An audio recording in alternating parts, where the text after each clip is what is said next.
नमस्कार विद्यार्थी मित्रांनो, आजच्या भागामध्ये तुम्हा सर्वांचं मनपूर्वक स्वागत। आणि आजचा हा जो पार्ट आहे चालू घडामोडीचा, या दिवशी कुठल्या घडामोडी घडलेल्या आहेत आणि त्यावरती कोणत्या स्वरूपाचे प्रश्न तयार होतात ते आपण आज बघणार आहोत।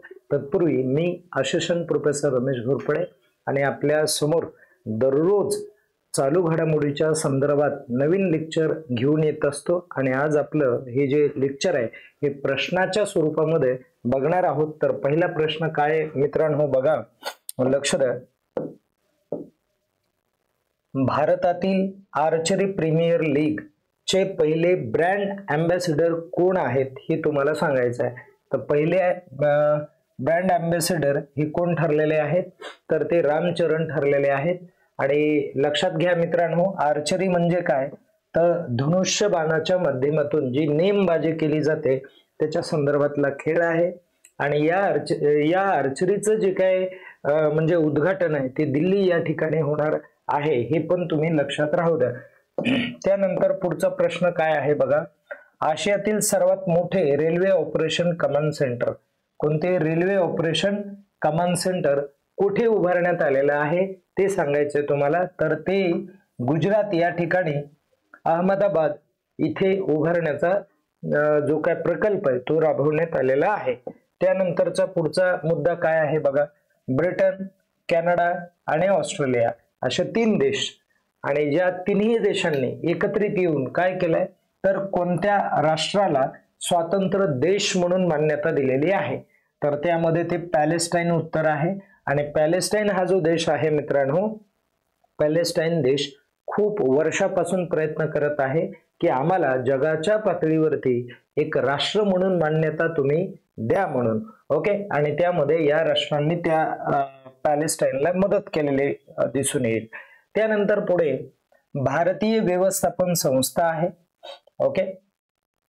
आणि मग ही जी संस्था आहे या संस्थेचं मुख्यालय आहे मुंबईला।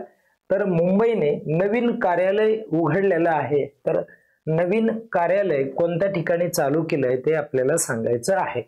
मग आता नवीन जे कार्यालय आहे ते पुण्याला चालू केलेलं आहे मित्रांनो, लक्षात राहू द्या। त्यानंतर पुढे आपण पाहूयात ऑपरेशन सहयोग।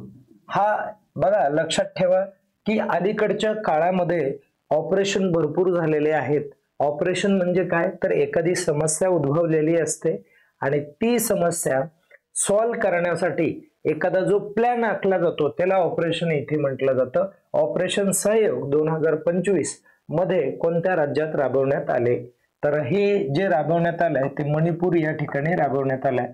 आता हे जे का राबवण्यात आलंय, कारण मणिपूर मधल्या गावांमध्ये भूस्खलन झालं होतं मित्रांनो, आणि भूस्खलन झाल्यामुळे काय झालं, तर गावं संकटामध्ये आली आणि त्या गावांच्या मदतीसाठी काय करण्यात आलं, तर ऑपरेशन सहयोग हा जो ऑपरेशनचा मुद्दा आहे तो उपस्थित करण्यात आला आणि राबवण्याचा प्रयत्न केलेला आहे। आता त्यानंतरचा पुढचा WHO, ज्याला वर्ल्ड हेल्थ ऑर्गनायझेशन असं म्हटलं जातं, WHO नुसार केनिया नावाचा हा जो देश आहे मित्रांनो, हा देश कोणत्या आजारापासून मुक्त झालेला आहे ते सांगायचे तुम्हाला। तर हा झोपेच्या आजारापासून मुक्त झालेला आहे, ओके। झोपेचा आजार म्हणजे काय, जिथे ताप येऊ शकते, झोप लागत नाहीये आणि टेन्शन असतं, दबाव आलेला असतो, ओके। अशा पद्धतीचा जो काय आजार आहे त्याला झोपेचा आजार असं म्हटलं गेलेलं आहे आणि यापासून तो मुक्त झालेला देश आहे।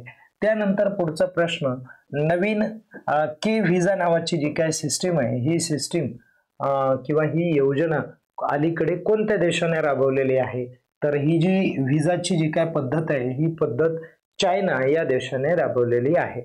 आता मित्रांनो एक लक्षात ठेवायचं की चायना हा जो देश आहे, हा देश की व्हिसा का राबवत आहे, कारण त्याला काय करायचं माहितीये का, की चायनामध्ये जे काय जगातले हुशार तरुण आहेत संशोधनामध्ये, तर ते संशोधन क्षेत्रातले तरुण त्याला स्वतःच्या देशामध्ये आकर्षित करायचे आहेत। संशोधन, त्यानंतर पुढे सांस्कृतिक अभ्यास, असे हे सांस्कृतिक अभ्यासक या सगळ्या आणि शैक्षणिक दृष्ट्या त्याला काय करायचे की स्वतःच्या देशामध्ये आकर्षित करण्याचा तो काय करणार आहे, प्रयत्न करणार आहे।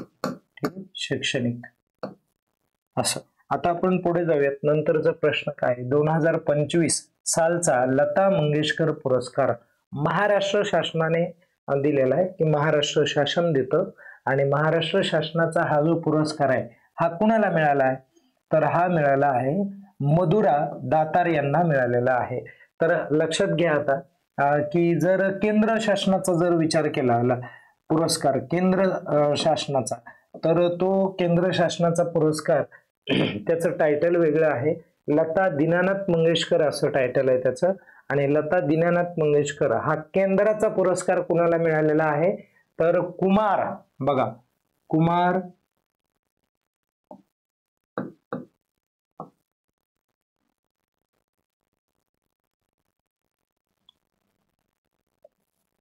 कुमार बोर्डी, सॉरी बिर्डा आहे ते, बिर्डा बिर्डा यांना देण्यात आलेला आहे. ठीक, हे आहे व्यक्तीमध्ये. हे पण लक्षात राहू द्या, तसा तो जुनाच आहे पण मी सांगितलं रेफरन्ससाठी. आणि रोहिणी ग्रामपंचायत आहे. आता लक्षात ठेवा मित्रांनो, काय करण्यात आलं माहितीये का, अलीकडील काळामध्ये केंद्र सरकारने एक प्रयोग किंवा एक इनिशिएटिव्ह राबवला आणि त्यामध्ये त्यांनी सांगितलं की आम्ही गोल्ड अवॉर्ड देणार आहोत. कोणता अवॉर्ड देणार आहोत, गोल्ड अवॉर्ड देणार आहोत. आणि हे अशा ग्रामपंचायतीला मिळेल ज्या ग्रामपंचायतीचं मॅनेजमेंट खूप चांगलं आहे, डिजिटलायझेशन आहे, अशा ग्रामपंचायतीला मिळणार आहे. आणि मग या पुरस्कारामध्ये किंवा या अवॉर्डमध्ये कोणती ग्रामपंचायत जिंकली आहे, तर रोहिणी ग्रामपंचायत जिंकली. आणि ही रोहिणी ग्रामपंचायत कोणत्या जिल्ह्यातली आहे, तर धुळे जिल्ह्यातली. लक्षात घ्या, आपल्याच इथली ग्रामपंचायत आहे, महाराष्ट्रातलीच आहे, धुळे जिल्ह्यातली ग्रामपंचायत जिंकलेली आहे. ओके, शिरपूर तालुका आहे बघा, तिथली आहे ती. आणि मग तिने कुठला पुरस्कार मिळवला आहे, तर तिने बघा राष्ट्रीय ई गव्हर्नन्स सुवर्ण पदक, ज्याला गोल्ड अवॉर्ड असं आपण म्हणू शकतो, तर असा अवॉर्ड तिला मिळालेला आहे. लक्षात ठेवा, महत्वाचा प्रश्न येऊ शकतो. विकसित भारत बिल्डास्थान 2025 कुठे आयोजित करण्यात आलेली आहे, तर ती दिल्ली या ठिकाणी आयोजित करण्यात आलेली आहे.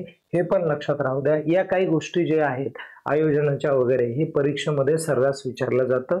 या ठिकाणी आपण थांबूयात. स्वतःची काळजी घ्या आणि अभ्यास करत राहा.